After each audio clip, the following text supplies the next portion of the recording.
प्रकल्प संचालक आत्मा नांदेड आणि सर्ग विकास समिती अकोला यांच्या संयुक्त विद्यमाने डॉक्टर पंजाबराव देशमुख नैसर्गिक शेती मिशन अंतर्गत या वर्ष 2025-26 मधलं तिसऱ्या वर्षातलं प्रशिक्षण याकरता आलेले शेतकऱ्यांचं तसेच मंडळ कृषी अधिकारी यांचं मी स्वागत करतो। आज आपण बघणार आहोत बायोडायनॅमिक पद्धतीमध्ये शेणखताच्या उकिरड्यापासून कंपोस्टिंग बेड लावायचं का।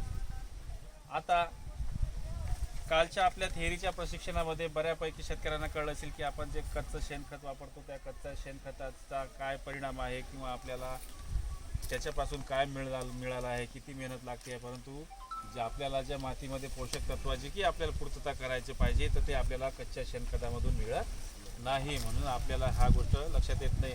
आपण गांडूळ खताचा दुसरा प्रयोग करतो, पण गांडूळ खताच्यासाठी आपल्याला नियोजन करावं लागतं, खर्च करावा लागतो।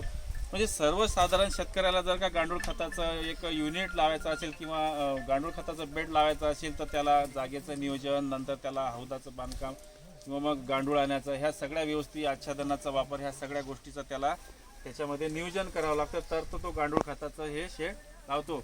परंतु त्याही पेक्षा सरळ साध्या पद्धतीनं आणि जास्त पद्धतीनं अन्नद्रव्य निर्माण करणारी जी काही कुठली पद्धत असेल तर सर्ग विकास समितीने रिसर्च केलेली, शोधलेली बायोडायनॅमिक कंपोस्टिंग, म्हणजे ह्या कंपोस्टिंगमध्ये हे कल्चर आहे जे देशी गायच्या शेणापासून तयार केलेलं कल्चर आहे। तेच कल्चर त्याचं द्रावण तयार करून ह्या कच्च्या शेणखताच्या ढिगाऱ्यामध्ये छिद्र करून टाकल्यानंतर त्याचं 1.5 ते 2 महिन्यापर्यंत उत्तम प्रकारचं कंपोस्टिंग करतं आणि त्याच्यामध्ये अन्नद्रव्याचं प्रमाणसुद्धा वाढवतं। म्हणजे जे आपण पीक ज्यावेळेस लागवड असताना पीक वाढीची अवस्था असते तर मातीमधून जी सगळ्या प्रकारचे 16 प्रकारचे अन्नद्रव्य घटक मातीतून शोषल्या जातात, परंतु आपण शेणखताच्या माध्यमातून फक्त एकच प्रकारचा घटक देतो, म्हणजे काय होऊन राहिलं की 13 प्रकारच्या अन्नद्रव्याची इथं कमतरता झाली। म्हणून या कंपोस्टिंगच्या माध्यमातून आपल्याला ती कमतरता जी आहे ती कमतरता भरून काढण्यासाठी आपल्याला हे कल्चर वापरून कंपोस्टिंग करायचं आणि कंपोस्टिंग आपल्याला शेतात टाकायचं। तर ते कसं करायचं आहे तर ते आपण प्रात्यक्षिकाच्या माध्यमातून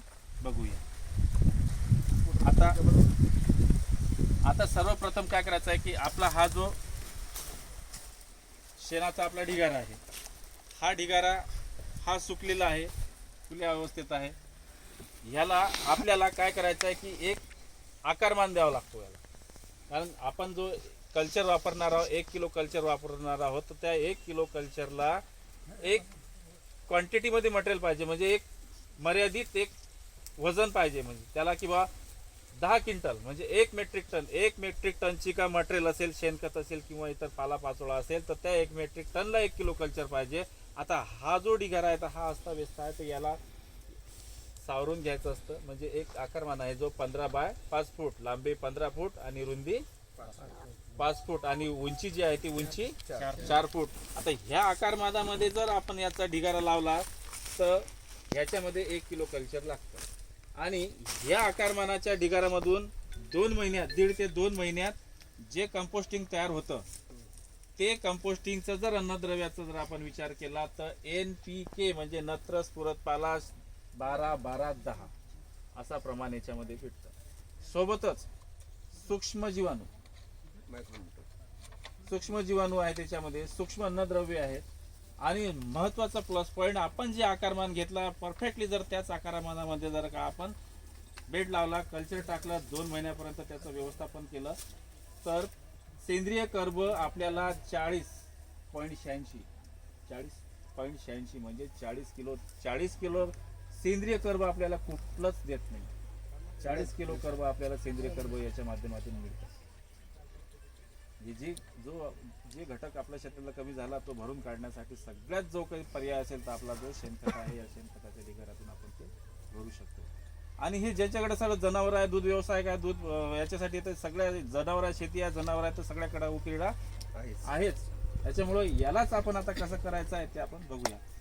हा ओला आहे, सर्वप्रथम हा ओला असल्यामुळे याला आपण एक आकारमान दिला,